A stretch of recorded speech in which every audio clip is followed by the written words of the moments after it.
akademik matematis dalam fenomena resonansi getaran lantai gedung aula baru, lantai 3 SMA Negeri 1 Purwokerto. Sebelum itu perkenalkan, saya Jessica Natalia Kristiani Hartono absen 19.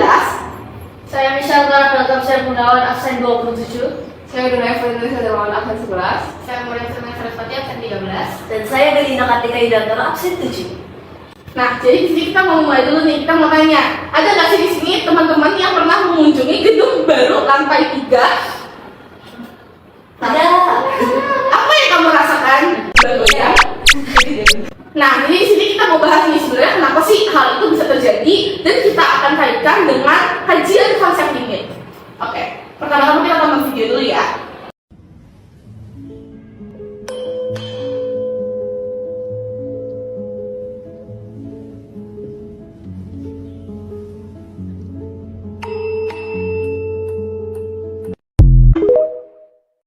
Nah, jadi sebenarnya video tadi itu menjelaskan apa sih? Nah, kalian kan lihat tuh, pertamanya diberikan ada dua, ada itu namanya Garputala ya teman-teman, Garputala yang 412 Hz sama 512 Hz. Jadi pertama kali ketika dibunyikan, yang 412 Hz itu bola-bolanya tidak bergoyang. Tapi ketika 412 Hz-nya itu dibunyikan di Garputala yang kedua, yang satunya Garputala yang sama frekuensinya yaitu 412 Hz, itu bolanya ikutan bergoyang. Nah, sebenarnya kenapa sih itu terjadi? Nah, di video ini itu dikaitkan seperti orang yang sedang jatuh cinta. Di mana ini artinya kalau kita memiliki frekuensi yang sama, jadi kita bakalan saling meng-attract atau mempengaruhi satu sama lain melalui vibrasi yang sama seperti itu. Nah, kita akan menjelaskan nih di materi kita pada hari ini. Sebelum masuk ke materi, kita menjelaskan dulu nih teman-teman, kenapa sih kelompok kami ini memilih dari jurusan teknik sipil. Ini ada beberapa alasan teman-teman. Yang pertama adalah dengan kehidupan sehari-hari, erat kaitannya dengan keamanan lingkungan, banyak contoh nyata yang bisa diamati langsung kayak itu tuh di sekolah kita. Terus menunjukkan pentingnya matematika dalam kehidupan sehari-hari. Jadi kalian kan tahu sendiri kita nih hidup di rumah, terus habis itu kita pergi ke sekolah, terus kita pergi ke mall, itu kan semuanya di bangunan-bangunan yang erat kaitannya sama teknik sipil, yang dibikin sama teknik sipil itu. Terus matematika di teknik sipil ini tuh sangat-sangat penting banget karena bayangin aja kalau misalnya teknik sipil ini salah perhitungan kayak 0, berapa aja itu pasti udah fatal banget kan. Jadi di sini kita memilih teknik sipil karena ya itu karena selain kita juga relate juga menunjukkan betapa pentingnya matematika dalam kehidupan sehari-hari. Oke, jadi di sini aku bakal jelasin tentang sedikit fakta tentang fisika. Jadi di sini tertulis bahwasanya setiap benda fisik memiliki frekuensi alami atau dalam beberapa kasus satu set frekuensi alami. Ini adalah frekuensi getaran objek saat diganggu dan dibiarkan bergetar bebas tanpa adanya gaya eksternal. Jadi di setiap benda itu mereka punya frekuensi alami yang mana benda itu punya getaran tersendiri tanpa adanya kayak gaya eksternal dari luar gitu. Nah terus ini contohnya ada yang tadi yang dibilang sama Jesse itu dari Garputala. Fungsi utama buat menghitung frekuensi alami suatu benda adalah menghindari terjadinya resonansi akibat gaya dari luar. Resonansi adalah fenomena di mana gaya dinamis mendorong suatu struktur untuk bergerak pada frekuensi alaminya. Ketika suatu struktur berada dalam resonansi, gaya kecil dapat melakukan amplitude bergetaran yang sangat besar atau hampir maksimal. Jadi di sini tuh ada saya ngambil dari Instagram PT Force Energy Indonesia. Jadi salah satu kejadiannya itu ada yang namanya jembatan Takomanaro. Jadi Takomanaro ini tuh sempat mengalami situasi kayak jembatannya itu tiba-tiba runtuh. Nah, itu tuh disebabkan karena adanya osilasi torsional. Jadi osilasi torsional itu kayak bahasanya gerak bolak-balik yang kayak dahsyat banget dan itu disebabkan oleh gaya eksternal. Seperti yang tadi kayak Dona jelaskan. Jadi jembatannya itu kan dia punya frekuensi alami, tapi karena dia memiliki gangguan gaya eksternal itu osilasi torsional tadi yang disebabkan oleh angin, makanya jembatan itu akhirnya bisa jatuh seperti itu. Lumpuh, maaf. Nah, di sini saya akan menjelaskan fenomena limit yang pertama, yaitu sebuah fenomena di resonansi. Jadi sebelumnya kita sudah mengutip dari jurnal. Di situ ada sumber jurnalnya ya teman-teman. Jadi pertama kita harus mengetahui bahwasannya setiap benda itu memiliki frekuensi alami. Nah, di sini yang kita tinjau itu adalah frekuensi alami bangunan yang ini. Frekuensi alami bangunan itu adalah frekuensi alami bangunan yang sudah rusak atau yang disebut biasanya kayak damage building kalau di sini. Nah, di sini kita mendapatkan sebuah data bahwasannya terdapat 3 mode. Di sini itu dijelaskan kalau mode pertama itu memiliki getaran dari 3 sampai 2,99 sampai 3,10 Hz. Lalu mode 2 itu 4,85 Hz dan mode 3 itu sekitar 5,63 sampai 5,84 Hz. Nah, di sini kita simpulkan bahwasannya berarti frekuensi alami gedung atau FM ya sebutannya itu memiliki kisaran frekuensi sekitar 3 sampai 6 Hz. Nah, lalu tadi kita juga sempat membahas tuh ada gaya eksternal. Nah, di sini akan kita tinjau gaya dari luar itu adalah langkah kaki manusia. Nah, di sini kita sudah mendapatkan sebuah jurnal bahwasannya kalau langkah kaki normal manusia itu 1,6 sampai 2 Hz. Tapi kalau orang yang jalannya cepat dan juga biasanya banyak, karena biasanya kalau saya tanya langsung sama kebetulan kenalan saya yang kuliah di teknik sipil, jadi itu biasanya kalau peninjauan seperti ini itu tidak ditinjau hanya satu orang saja yang berjalan, tetapi biasanya udah pasti lebih dari satu. Jadi kan hertznya pasti semakin tinggi ya teman-teman gitu. Nah, jadi apa sih sebenarnya fenomena limit di sini? Fenomena limit di sini terjadi ketika fenomena resonansi terjadi saat frekuensi luar mendekati frekuensi alami bangunan. Jadi ketika kayak bahasa Inggrisnya kita tahu nih ini udah 2 Hz. Nah, tapi kalau misalnya banyak bisa sampai 2,5 sampai 3 Hz. Nah, pasti itu kan udah mulai mendekati frekuensi alami bangunan yang sudah rusak. Nah, makanya dari situ bisa terjadi sebuah kayak tadi bahasanya kita merasa bergoyang gitu, kayak lantainya serasa apa ya, kayak bergetar gitu. Lalu di sini saya akan menjelaskan secara lebih rincinya. Jadi, kalau pada gedung itu jika frekuensi langkah manusia seperti yang saya sudah jelaskan mendekati frekuensi alami lantai, maka amplitude getarannya mendekati tak hingga. Meski nyatanya pasti kebanyakan bangunan itu memiliki redaman struktur atau nanti ada namanya simbol zeta. Nah, di sini saya mendapatkan tentang bahasanya cara pengukurannya. Tapi di sini saya cuma merangkum menjadi beberapa hal yang memang penting dan sangat berkaitan dengan konsep limit. Jadi yang pertama itu ada floor system with index K. Jadi floor system ini lantai dianggap punya frekuensi alami seperti tadi yang sudah dijelaskan. Lalu yang ketiga teman-teman, yang ketiga itu ada body mass. Body mass itu berat orang atau banyaknya orang yang memberi beban ke lantai. Lalu yang keempat ada step frekuensi. Jadi kalau di sini diketahui kalau step frekuensi manusia itu sekitar 1,6 sampai 3 Hz. Lalu yang kelima, kita akan menghitung generation of load function atau FT-nya itu. Jadi kan orang berjalan. Nah, orang yang berjalan itu seperti di kurva ini akan kayak memiliki kurva yang berulang-ulang. Karena kan pasti beda ya, orang datang kayak gitu kan. Jadi kayak pasti kayak frekuensinya jadi naik turun. Kita nanti. Nah, lalu yang terakhir ada time step analysis. Jadi di sini kita akan meninjau respon lantai kalau dipaksa berulang-ulang terhadap gaya eksternalnya tersebut. Lalu melanjutkan dari penjelasannya Jessica tadi, di sini tuh kita mempunyai sebuah grafik yang menjelaskan kenapa konsep limit itu dipakai untuk menjelaskan kenapa amplitude bisa melonjak drastis saat frekuensi mendekati frekuensi luar. Yang bisa dilihat seperti yang di grafik ini, kan ada subuh horizontalnya atau subuh X. Nah, ini tuh mewakili rasio frekuensi redaman sama dengan frekuensi luar per frekuensi alami. Nah, ini kalau misalnya masih bingung ya bisa dilihat di sini simbol-simbolnya. Lalu untuk sumbu Y-nya atau sumbu vertikalnya mewakili amplitude getaran relatif seberapa besar lantai goyang. Nah, lalu di sini aku akan sedikit mendemonstrasikan bagaimana gedung aula yang ada di lantai 3 ini tuh bergoyang seperti yang tadi dijelaskan oleh teman-teman kami ya. Bisa dilihat dari maket yang sudah kami buat. Nah teman-teman, grafik di slide ini menunjukkan hubungan antara rasio frekuensi redaman yaitu omega per omega n, yang artinya rasio frekuensinya adalah frekuensi luar terhadap frekuensi alami dan amplifikasi getaran atau transmissibility. Nah, seperti penjelasan yang ada di samping grafiknya, di sini kita bisa melihat bahwa ketika redamannya itu kurang dari 1 atau frekuensi luarnya itu kurang dari frekuensi alami, maka getaran yang dihasilkan akan kecil. Jadi kalau misalnya dimodelkan dalam bentuk bangunan, lantainya nanti hanya akan bergoyang ringan. Tapi saat redamannya mendekati 1 atau frekuensi luar mendekati frekuensi alami, resonansi akan terjadi. Akibatnya amplitudo akan melonjak sangat besar. Kayak kalau yang di grafik ini, deltanya dia naik sangat drastis hingga garis merahnya ini melewati batas dari grafiknya ya guys.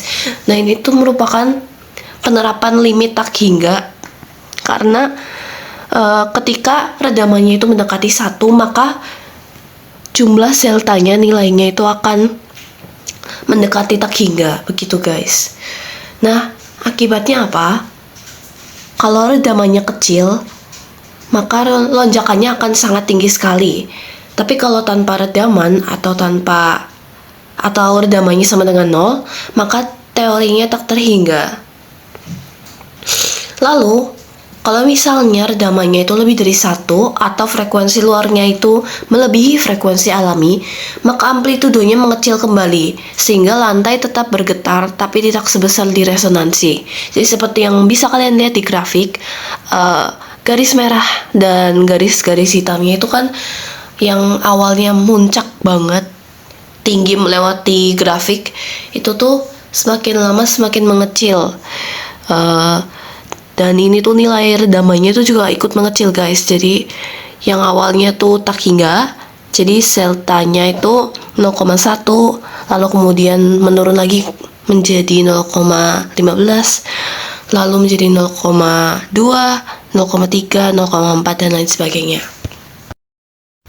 Nah, di sini kami sudah membuat sedikit model ya untuk mendemonstrasikan bagaimana pengaruh frekuensi dan juga redaman yang sudah dijelaskan sebelumnya terhadap struktural dari gedung aula lantai 3 ini. Nah, bisa dilihat bahwa pada struktur seperti lantai aula 3 ini, saat frekuensi aktivitas kayak misalnya kita lari-lari di situ, kayak langkah serempak siswa, hentakan musik atau mesin mendekati frekuensi alami lantai, limit amplitudo akan mendekati nilai maksimum. Akibatnya apa? Lantainya nanti akan bergetar secara kuat banget. Bisa menyebabkan rasa tidak nyaman, terus kayak keretakan atau bahkan kerusakan struktural. Tapi hal ini bisa dicegah dengan desain teknik sipil yang memperhitungkan redaman melalui penggunaan bahan peredam, sistem sambungan fleksibel, dan kekakuan struktur tambahan. Maka nilai limit getaran dapat dikontrol agar tetap rendah, agar tidak terjadi hal seperti yang ada di gambar ini ya guys, agar lantainya itu tidak kayak delosor ke bawah. Nah, jadi intinya guys, dalam konteks teknik sipil, konsep limit digunakan untuk menggambarkan batas maksimum respon getaran struktur ketika frekuensi luar mendekati frekuensi alami. Jadi semakin kecil redaman, semakin besar limit amplitudo yang bisa memperburuk kondisi fondasi lantai. Karena itu, desain fondasi dan lantai harus mempertimbangkan faktor redaman agar resonansi tidak menimbulkan kerusakan. Jatuh.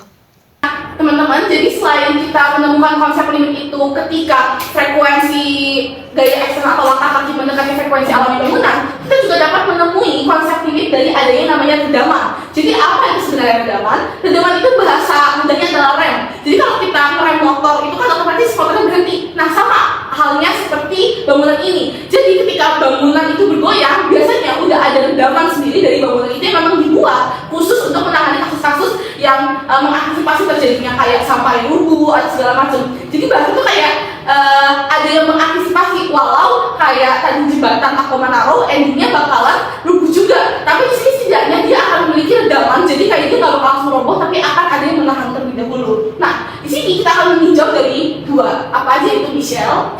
Jadi kita akan mulai dengan tanpa redaman dan dengan redaman. Kalau tanpa redaman kita bisa masukkan zeta sama dengan 0.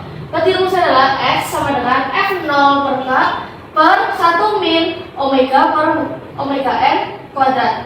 Jika omega mendekati omega n disebutnya dengan 0, maka lim x mendekati tak 3. Inilah mengapa lantai bisa bergetar tak terbatas tapi secara teori.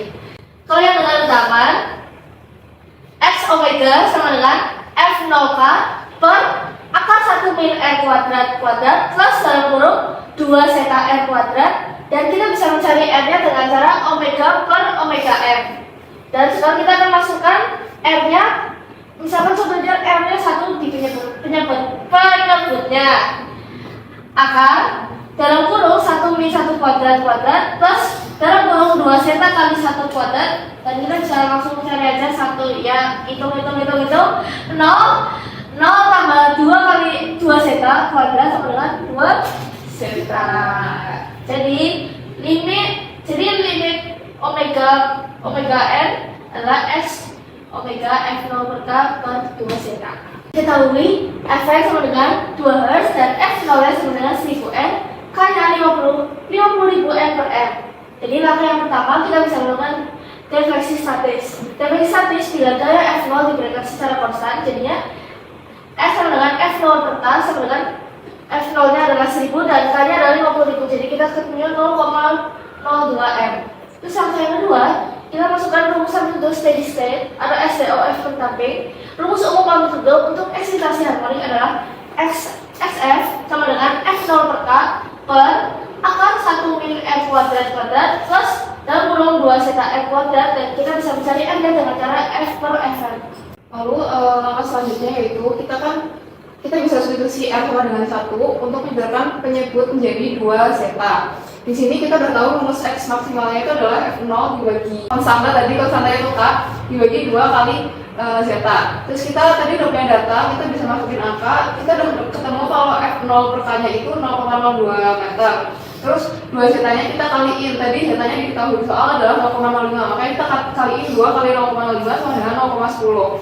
Terus kita tinggal substitusiin nih ke X max-nya, jadinya 0,02 dibagi 0,10 sama dengan 0,20 meter. Nah, jadi amplitude maksimum pada resonansi adalah 0,20 meter. Lalu selanjutnya dari bentuk X maksimal sama dengan F0 per K dibagi 2 zeta, kita ambil limit ketika redaman mendekati 0. Jadi kalimat matematikanya bisa jadi limit zeta mendekati 0, X maksimal sama dengan limit zeta mendekati 0, F0 per K dibagi 2 kali zeta, sebenarnya adalah plus tak hingga. Artinya secara matematis jika tidak ada redaman sama sekali, amplitude pada resonansi akan bertambah tanpa batas.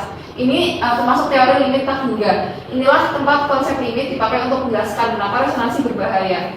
Jadi kalau misal nggak ada redamannya itu amplitudenya bakalan semakin besar. Oke, jadi setelah ini kita memiliki penerapan soal yang kedua yang lebih menjurus ke bidang arsitektur. Namun jika yang ingin skip video ini, maka bisa ke time skip ini ya. Jadi kesimpulan dari kami ini adalah yang pertama, resonansi atau gaya terjadi ketika frekuensi daya luar omega sama dengan frekuensi alami omega n yang berstruktur L sekecat 1.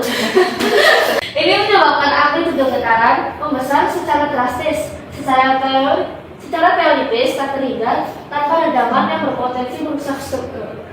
Yang kedua adalah redaman atau zeta yang menjadi penyelamat, berfungsi untuk membatasi lonjakan amplitude pada saat resonansi semakin besar redaman dan semakin kecil, dan aman puncak amplitude getaran dengan X max dengan F0K per 2 zeta.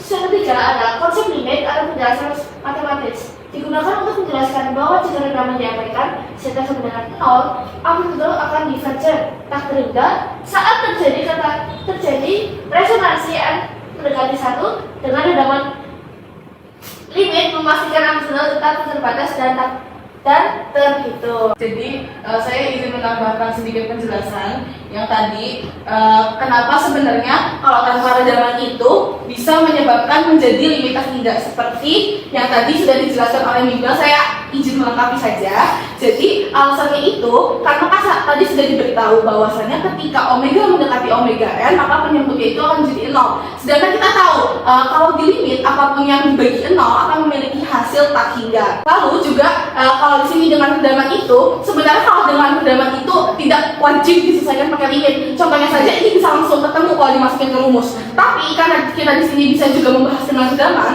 makanya kalau biasanya limitnya dengan redaman lebih dari 0 itu memiliki hasil yang masih terbatas, tidak seperti tanpa redaman yang memiliki hasil tak hingga. Seperti contoh soal yang tadi sudah dijelaskan oleh Donat dan juga Michelle. Nah, lalu selain itu saya juga ingin menegaskan di materi yang sini, yaitu jika tidak ada redaman sama sekali, dimana berarti zetanya itu 0, maka kali pembagian bakal 0 dan akan menghasilkan yaitu plus tak hingga. Di sini kita mengibaratkan karena ini positif ya di sini kalau dua-duanya diketahui. Nah, jadi inilah teman-teman konsep limit. Jadi di sini selain konsep limit juga bisa ketika frekuensi getaran langkah manusia mendekati frekuensi alami gedung juga bisa diterapkan, yaitu dalam redaman seperti itu. Nah guys, soal kedua ini sebenarnya adalah soal tambahan yang dimana kita coba menggali sisi yang berbeda dari penerapan limit di bidang teknik sipil dan juga arsitektur. Tapi untuk soal yang kedua ini sebenarnya masih lebih ringan daripada soal yang pertama ya guys. Jadi seorang arsitek sedang merancang jembatan pejalan kaki dengan menggunakan beton bertulang. Beban maksimum yang dapat ditahan oleh fondasi jembatan dinyatakan dengan fungsi kekuatan Fx sama dengan 100x per x plus 1, dengan x adalah faktor penguatan struktur, misalnya jumlah tulangan baja yang dipasang dalam skala tertentu. Nah, kita di sini harus menentukan nilai limit dan jelasin makna hasil limit tersebut dalam konteks teknik sipil. Nah, di sini untuk mencari nilai limitnya, maka kita harus mengubah fungsi fx menjadi limit tak hingga terlebih dahulu. Lalu kalau udah diubah, kita coba kalikan dengan 1 per x agar menghilangkan variabel x-nya. Nanti didapat nilai limit dari soal ini adalah 100. Nah, hasil limit ini menunjukkan bahwa meskipun jumlah penguatan atau variabel x terus ditambah tanpa batas, kekuatan maksimum jembatan hanya bisa mendekati 100 atau satuan kekuatan tertentu. Artinya ada batas kekuatan maksimal struktur yang tidak dapat dilewati walaupun material ditambah sebanyak apapun. Dalam arsitektur dan teknik sipil, konsep limit ini menjelaskan bahwa selalu ada batas kekuatan material, sehingga perencanaan tidak boleh hanya mengandalkan jumlah material, tetapi juga memperhatikan faktor desain, distribusi beban, dan keamanan struktur. Sebelum kami menutup presentasi kami yang sangat kece pada video ini, mungkin kita mau berpantun sedikit dulu ya. Jawab cakep ya guys di rumah. Dari Moentera untuk kalian semua. Wih. Bangun jembatan kokoh berdiri. Cakep. Ditopang kuat menahan beban. Cakep. Limit dipahami tak sekedar teori. Cakep.